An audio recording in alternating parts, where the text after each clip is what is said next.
ನಮಸ್ಕಾರ. ಇವತ್ತು ನಾವು ಖಾಜಾ ಬಂದೇ ನವಾಜ್ ವಿಶ್ವವಿದ್ಯಾಲಯದ ಅಡಿಯಲ್ಲಿ ಬರುವಂಥ ಖಾಜಾ ಬಂದಾ ನವಾಜ್ ಸಾರ್ವಜನಿಕ ಮತ್ತು ಆಸ್ಪತ್ರೆಯಲ್ಲಿ ವಿಶ್ವ ತೊನ್ನು ರೋಗ ದಿನಾಚರಣೆಯನ್ನು ಆಚರಿಸಿದ್ದೇವೆ.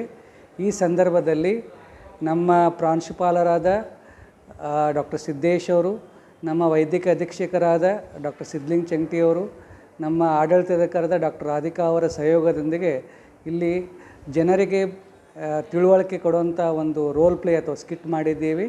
ಮತ್ತು ಹುಡುಗರಿಗೆ ಅಂದರೆ ಮೆಡಿಕಲ್ ಸ್ಟೂಡೆಂಟ್ಸಿಗೆ ಒಂದು ರಸಪ್ರಶ್ನೆ ಕಾರ್ಯಕ್ರಮ ಕ್ವಿಝನ್ನು ಮಾಡಿದ್ದೇವೆ. ಈಗ ಕಾಯಿಲೆ ಜನರಲ್ಲಿ ಬಹಳಷ್ಟು ತಪ್ಪು ಕಲ್ಪನೆ ಇದೆ. ಈ ಕಾಯಿಲೆ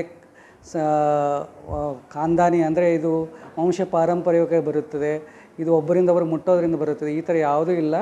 ಇದು ಕೇವಲ ಒಂದು ಚರ್ಮದಲ್ಲಿ ಇರುವಂಥ ಕಲರ್ ಸೆಲ್ಸ್ ಅಂದರೆ ಮೆಲನೋಸೈಟ್ ಬಣ್ಣ ಕೊಡುವಂಥ ಒಂದು ಗ್ರಂಥಿಯ ತೊಂದರೆಯಿಂದ ಇದು ಬರುತ್ತೆ.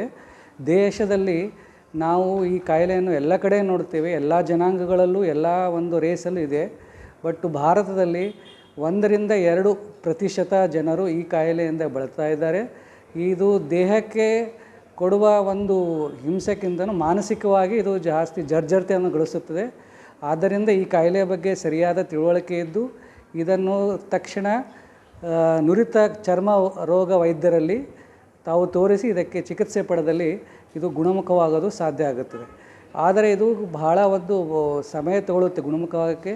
ನಮ್ಮ ಈ ಆಸ್ಪತ್ರೆಯಲ್ಲಿ ಖಾಜಾ ಬಂದೇ ಆಸ್ಪತ್ರೆಯಲ್ಲಿ ಈ ಕಾಯಿಲೆಗೆ ಸಂಬಂಧಿಸಿದಂತೆ ಹೊಸ ಅತ್ಯಾಧುನಿಕ ಚಿಕಿತ್ಸೆಗಳಿವೆ. ಫೋಟೋಥೆರಪಿ ಅಂದರೆ ಒಂದು ಲೈಟಿನ ಒಂದು ಚೇಂಬರ್ಲಿ ಕೊಟ್ಟು ಆ ಒಂದು ಟ್ರೀಟ್ಮೆಂಟಿಂದ ಇಲ್ಲಿ ಟ್ರೀಟ್ಮೆಂಟ್ ಕೊಡಲಾಗುತ್ತೆ. ಅದು ಬಹಳ ಒಂದು ಕಡಿಮೆ ಒಂದು ವೈದ್ಯಕೀಯ ವೆಚ್ಚದಲ್ಲಿ ಕೇವಲ ತಿಂಗಳಿಗೆ ₹500 ಅದನ್ನು ಕೊಡುತ್ತೆ. ಹೊರಗಡೆ ಎಲ್ಲ ಇದು ಸಾವಿರಾರು ರೂಪಾಯಿ ಹೋಗುತ್ತೆ. ಅದಾದ ನಂತರ ಈ ಕಾಯಿಲೆಗೆ ಬೇಕಾದಂಥ ವೈದ್ಯಕೀಯ ಚಿಕಿತ್ಸೆ ಮತ್ತು ಶಸ್ತ್ರಚಿಕಿತ್ಸೆ ಎರಡನ್ನೂ ಈ ಆಸ್ಪತ್ರೆಯಲ್ಲಿ ಮಾಡಲಾಗುತ್ತದೆ. ಅದಕ್ಕಾಗಿ ಈ ಸರೌಂಡಿಂಗ್ ಜನ, ಸುತ್ತಮುತ್ತಲ ಜನ ಈ ಒಂದು ಕಾರ್ಯಕ್ರಮದ ಈ ಆಸ್ಪತ್ರೆಯ ಈ ಲಾಭವನ್ನು ಪಡೆದುಕೊಳ್ಳಬೇಕಾಗಿ ನಾನು ವಿನಂತಿಸಿಕೊಳ್ಳುತ್ತೇನೆ. ಸಾಕ 2